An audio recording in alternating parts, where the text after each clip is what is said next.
आज तो इतनी थी 23। पायल राजा का कनेक्ट नहीं हो पाया पर उसको कंसिडर कर लिया। ये अनीता चौधरी आई है, अनीता चौधरी। अब जाऊंगी दिया।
मैम प्रेजेंट लगा दो।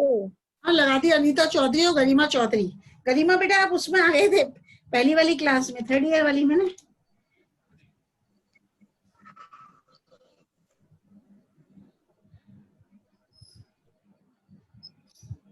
Good morning ma'am. मॉर्निंग बेटा, गुड मॉर्निंग। अभी 2 ही जने आए ना, अनीता चौधरी और गरिमा चौधरी, है ना बेटा। मॉर्निंग। Yes ma'am. हाँ लगा दी बेटा गरिमा और अनीता।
मैम सोनाक्षी के परचन लगा दो।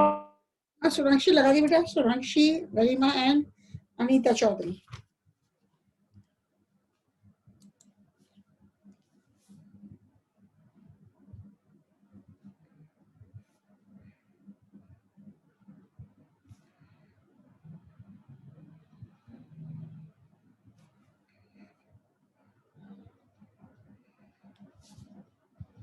कोमल चौधरी आ गई कि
अभी सोनाक्षी आई है, अनीता चौधरी, गरिमा चौधरी, कोमल चौधरी, सविता शर्मा। 10:05 हो गए। अभी तक कितने जने आए हो? 6 जने आए, 2, 3, 4, 5 जने हैं।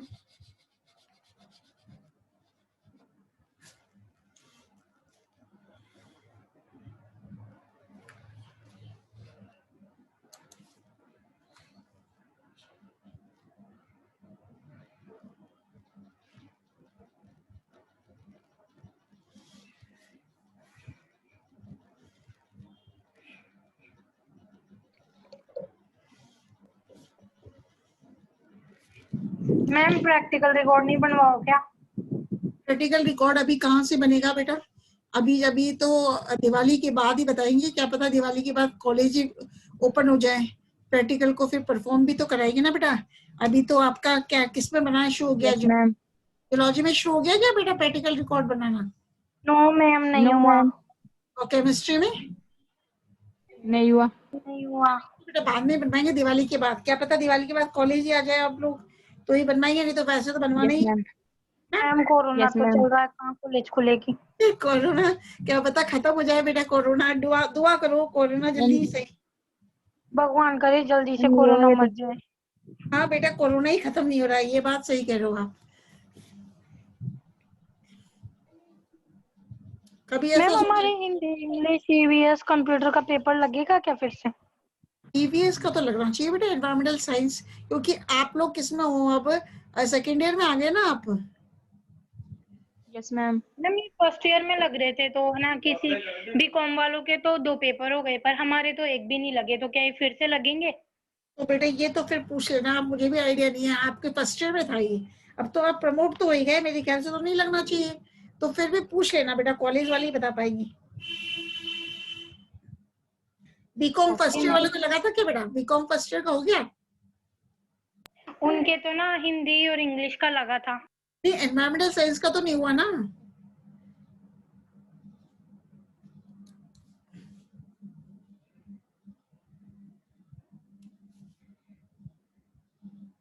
मैम कॉलेज आने का बहुत मन करता है। बेटा मन तो करता है, लेकिन मानते हैं आपसे, मेरे को भी मिलने का बहुत मन करता है, लेकिन अपनी मजबूरियां बना ही नहीं पा रहे ना। नहीं तो सब बच्चों से मिलने का मुझे भी लगता है कि आप लोग स्टूडियस बच्चे भी हो और अच्छी तरह मन लगा के भी पढ़ते हो, लेकिन क्या करें बेटा, जो क्योंकि स्क्रीन पे भी आप लोग बहुत एसेंशियल हो। यहाँ पे जो ऑनलाइन में अच्छी तरह पढ़ रहा है वो वहाँ पे तो पढ़ते ही थे, और कॉलेज तो बेटा एक वो प्रॉब्लम बहुत ही क्रिएट हो गई है। अब कोरोना वायरस का तो पता भी नहीं था कि ऐसा होगा।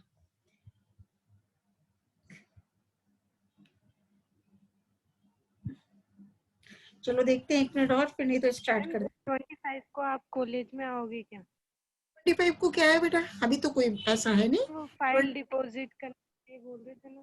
फाइल डिपॉजिट अभी तो कोई ऐसा नोटिस नहीं है बेटा कि कॉलेज आना है, तो ऐसा तो किसी के पास आया नहीं है अभी।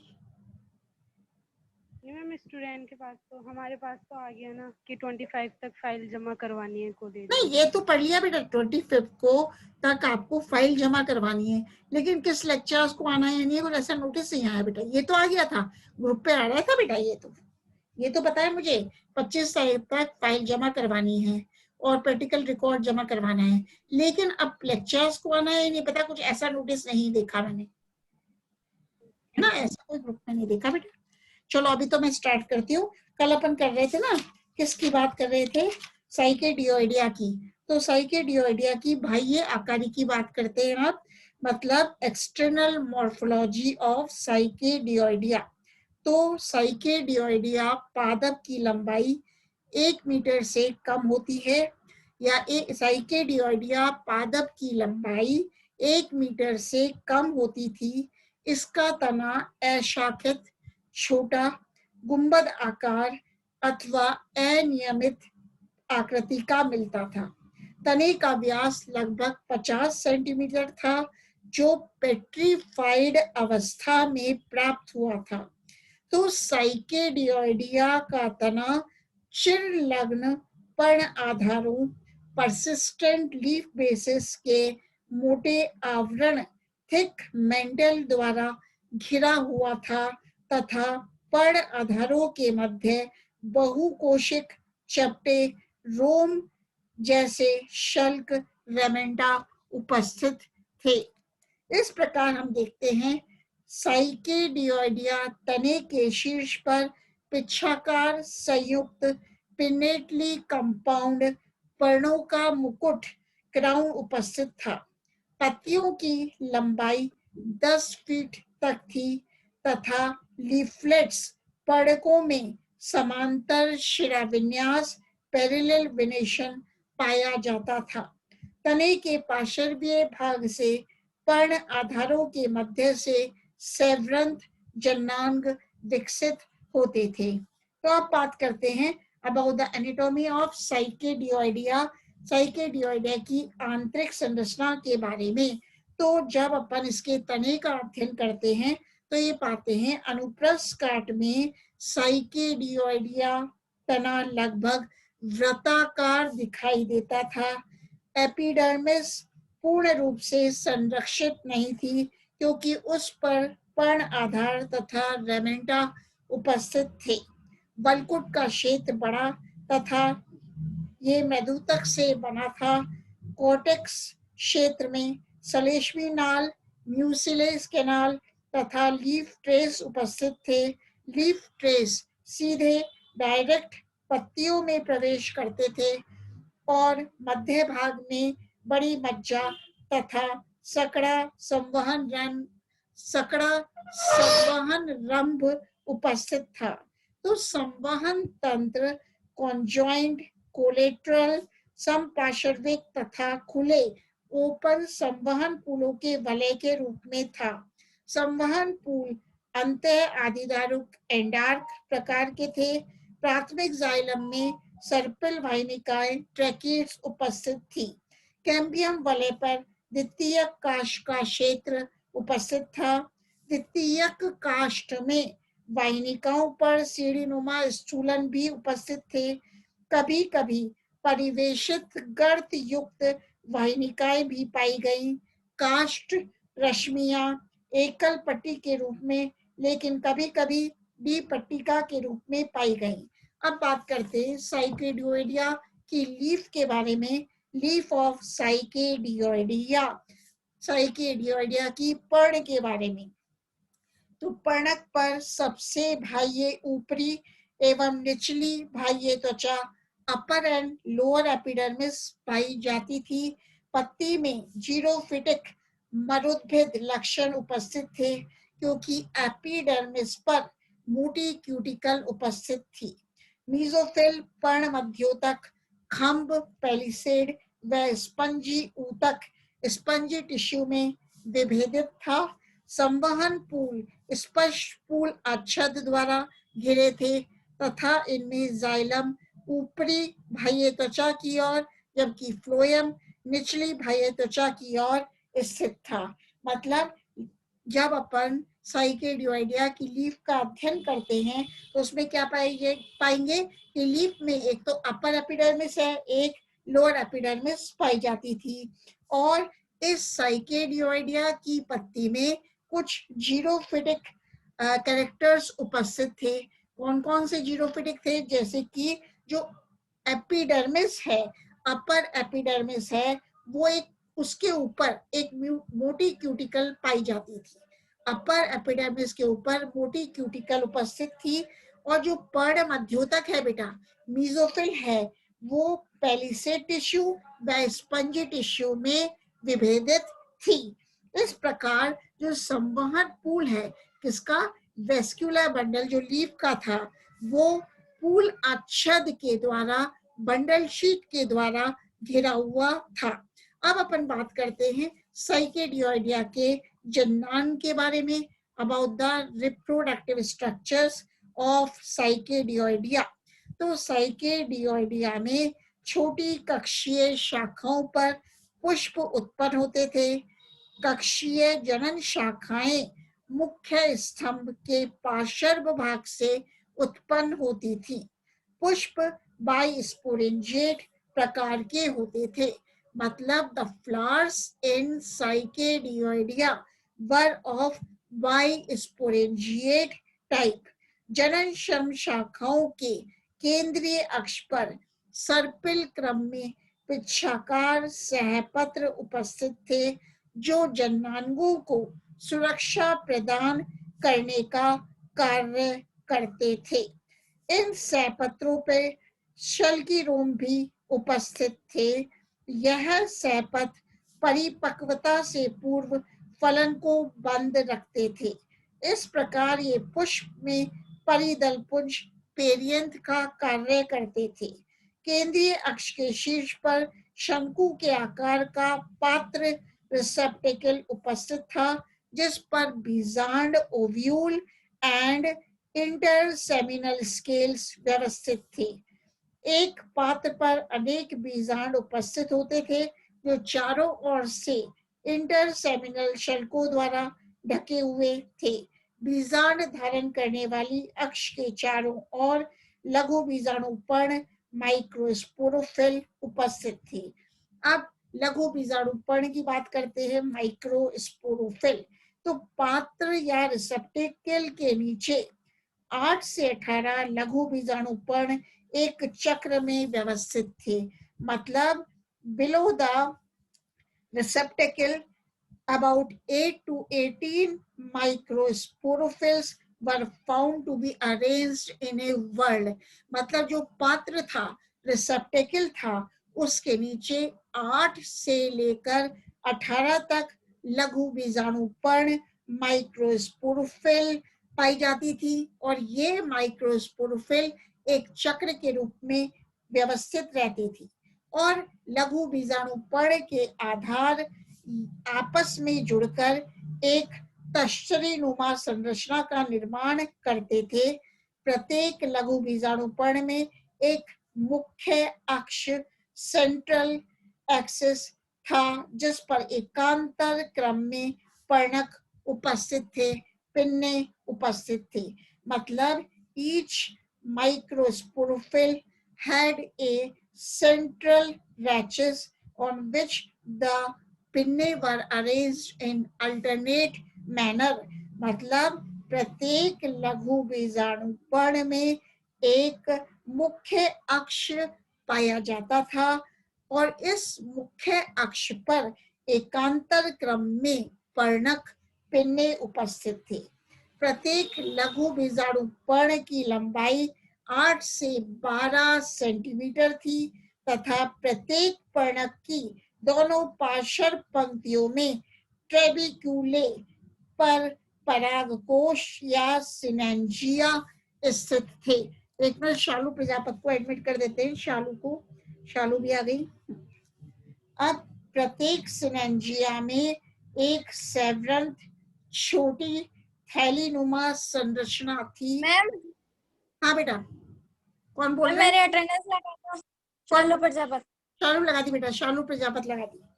प्रत्येक सिनेंजिया में एक सेवरंथ छोटी थैलीनुमा संरचना थी।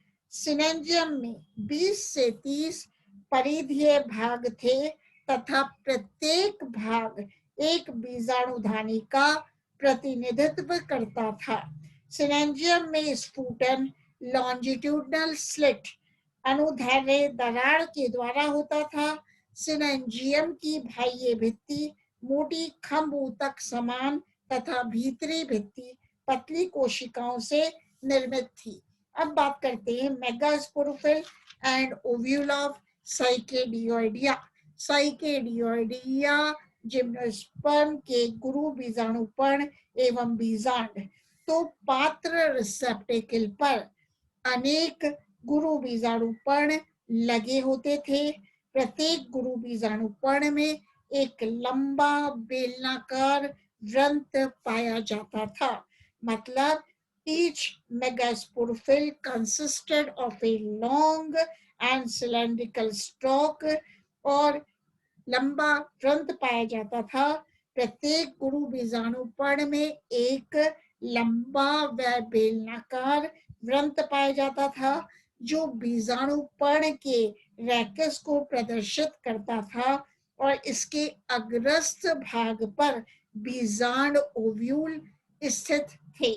बीजांड ओव्यूल इंटरसेमिनल स्केल्स इंटरसेमिनल शल्कों में एकांतर रूप से व्यवस्थित थे।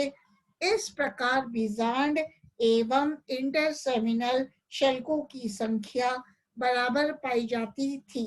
बीजांड एक आकार में छोटे तथा रिजु प्रकार के बीजांड थे। कैसे थे?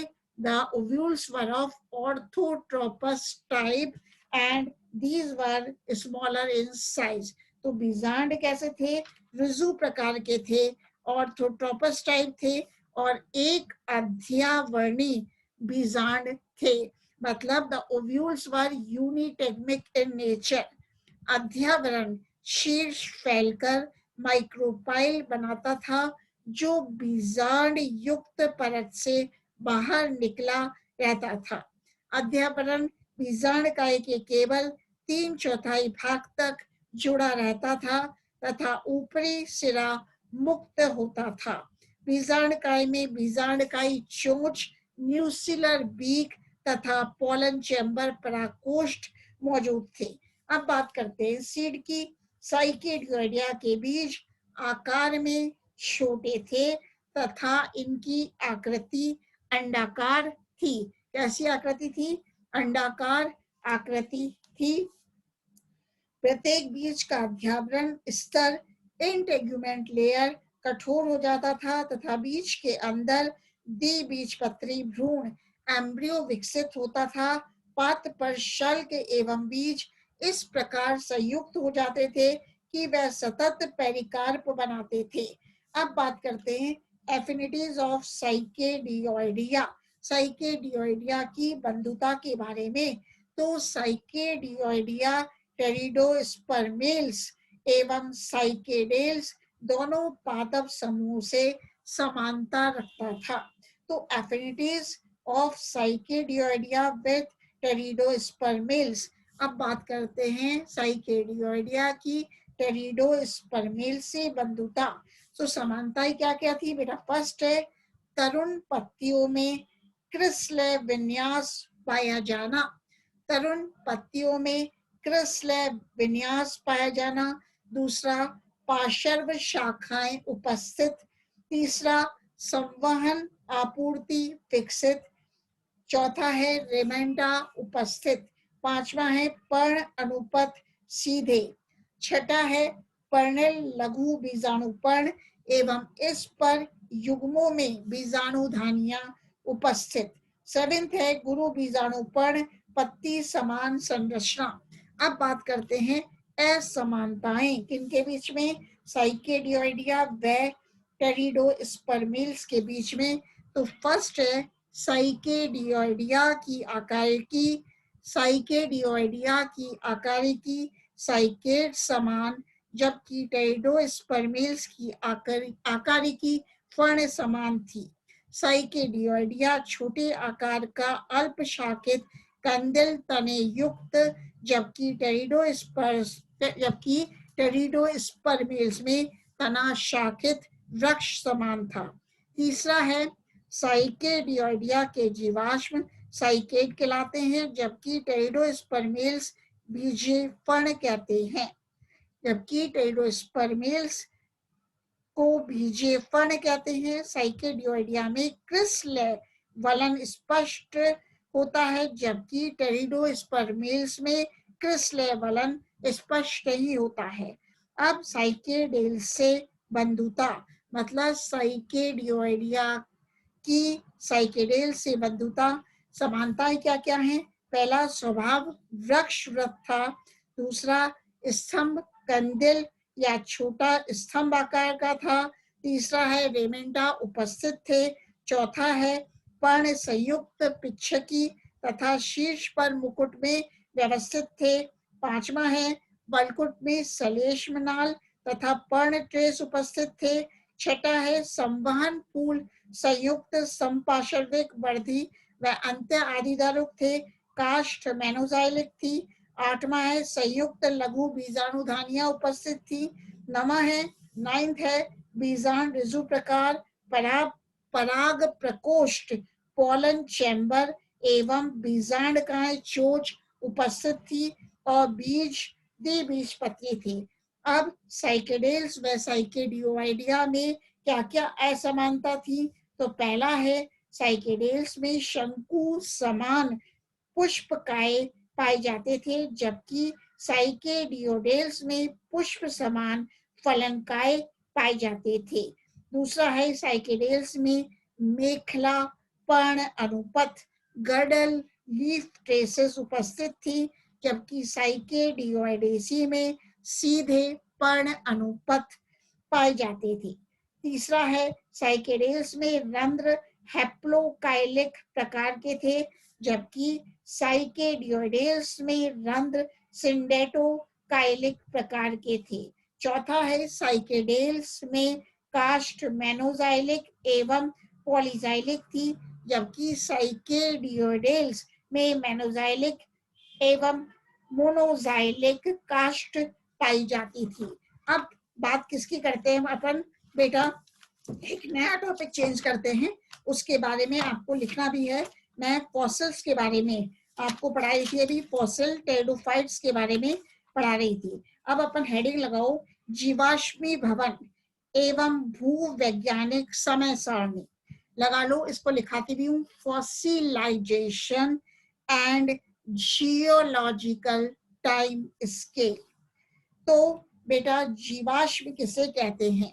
पहले तो सुनो, पृथ्वी और पौधों का इतिहास 1 अरब वर्ष से भी अधिक पुराना है।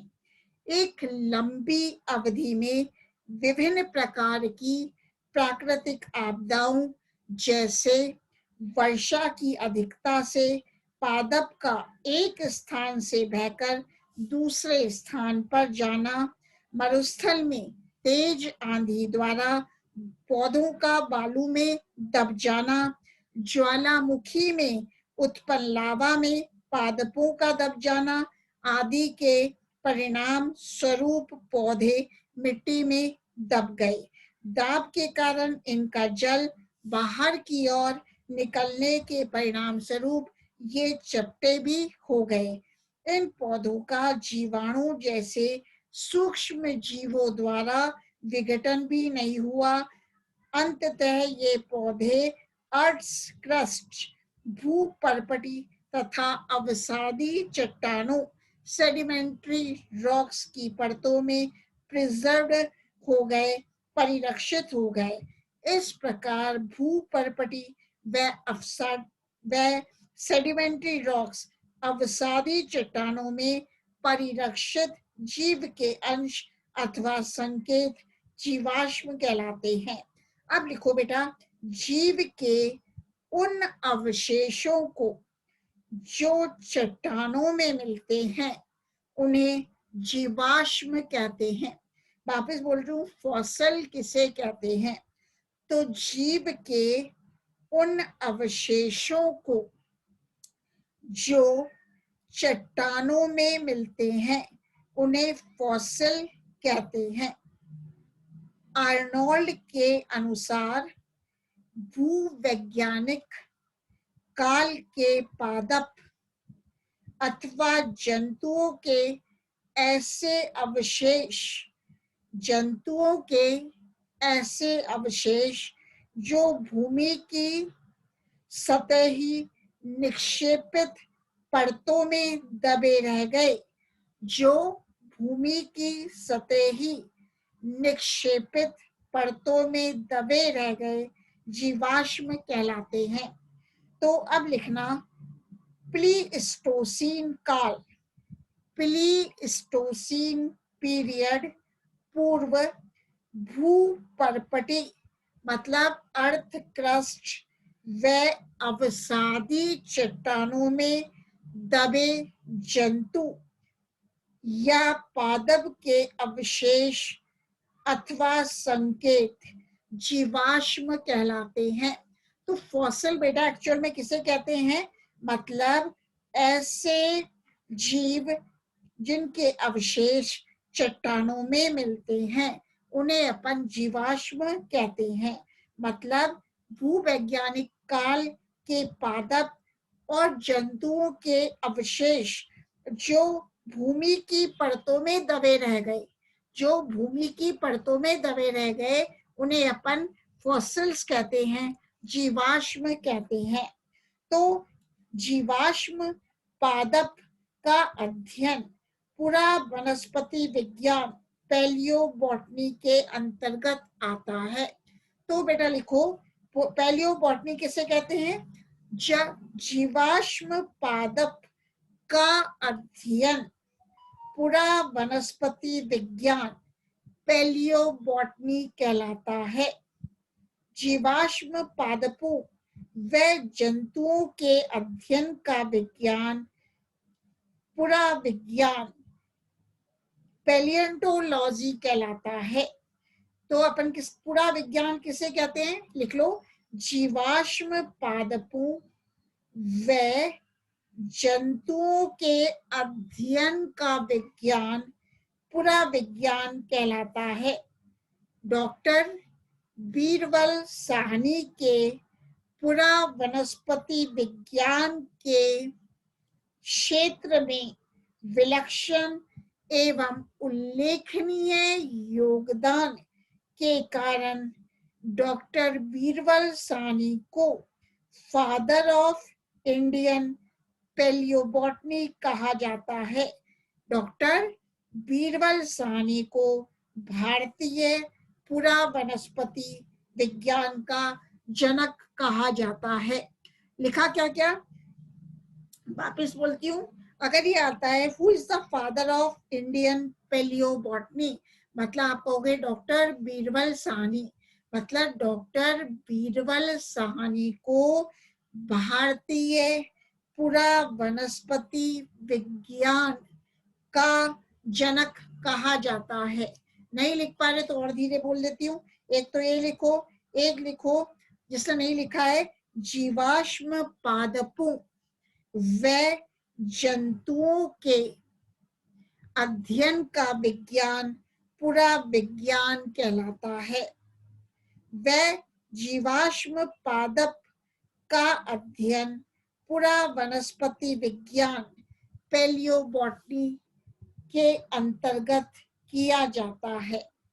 अब फॉसिल शब्द का उद्भव यूनानी फोडेरे, फॉसिल अपन जीवाश्म ना, फॉसिल शब्द का उद्भव यूनानी फोडेरे शब्द से हुआ है, FODERE, जिसका अभिप्राय टू डिग अर्थात खोदने से है। तो फॉसिल शब्द का उद्भव यूनानी फोडेरे FODERE शब्द से हुआ है, जिसका अभिप्राय टू डिग अर्थात खोदना से है। यह भी सत्य नहीं है कि खोदने के पश्चात प्राप्त जीव जीवाश्म हैं। अतः पृथ्वी में दबे सब पादप जीवाश्म नहीं कहलाते हैं। बेटा पहले मैंने बताया था, मतलब जीव के उन अवशेषों को जो चट्टानों में मिलते हैं जीवाश्म कहलाते हैं, लेकिन पृथ्वी में दबे सब पादप जीवाश्म फॉसिल्स नहीं कहलाते हैं। प्लीस्टोसीन काल, जो करीब 50 करोड़ वर्ष से भी पुरातन है, मतलब प्लीस्टोसीन काल से पहले के पादपों को ही जीवाश्म कहा गया है।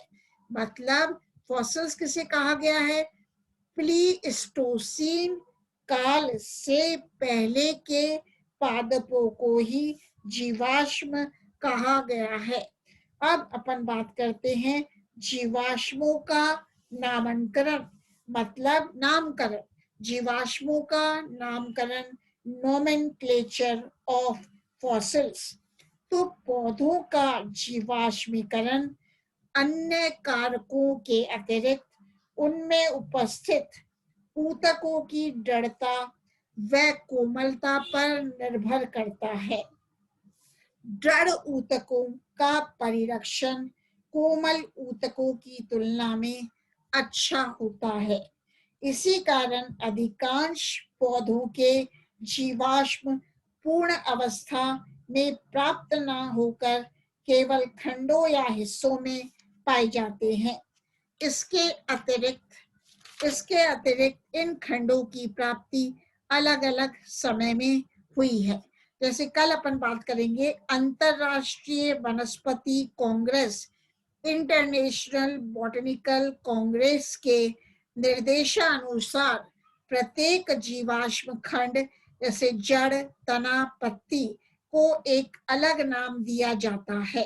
तो कल अपन बताएंगे कि जड़ को क्या नाम दिया है, तने को नाम क्या दिया है, जब जड़ किसमें है, जीवाश्म अवस्था में है, तने को नाम क्या दिया है, पत्ती को नाम क्या दिया है, और ये नाम फॉसिल्स के रूप में दिए गए। किसने दिए, इंटरनेशनल बॉटनिकल कांग्रेस ने दिए। तो आपके कोर्स में जो 4th यूनिट है उसमें है प्रोसेस ऑफ फॉसिलाइजेशन, मतलब एक तो प्रोसेस है जीवाश्मी भवन का प्रोसेस या जीवाश्मीकरण के सिद्धांत हैं, फॉसिल्स के प्रकार हैं, जीवाश्मों के प्रकार हैं जिसमें कि इंप्रेशन आ जाएगा, इनक्रस्टेशन आ जाएगा, पेट्रीफेक्शन आ जाएगा, कोल बॉल्स आ जाएगा, एम्बर आ जाएगा, वह स्यूडो फॉसिल्स।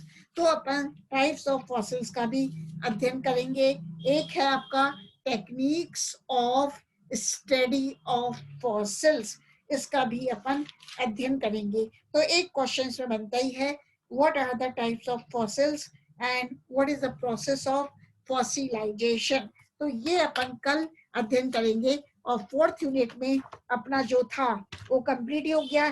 फॉसिल जिम्नोस्पर्म विलियमसोनिया कर लिया, एक राइनिया कर लिया, फॉसिल टेरिडोफाइट्स, और अपन ने लेपिडोडेंड्रॉन एंड कैलेमाइटिस देखा। ठीक है, ये अपन ने अभी तक किया है कोर्स में। ठीक है, तो पूरा ये वाला हुआ है अपना। तो आज कितने जने आए हैं,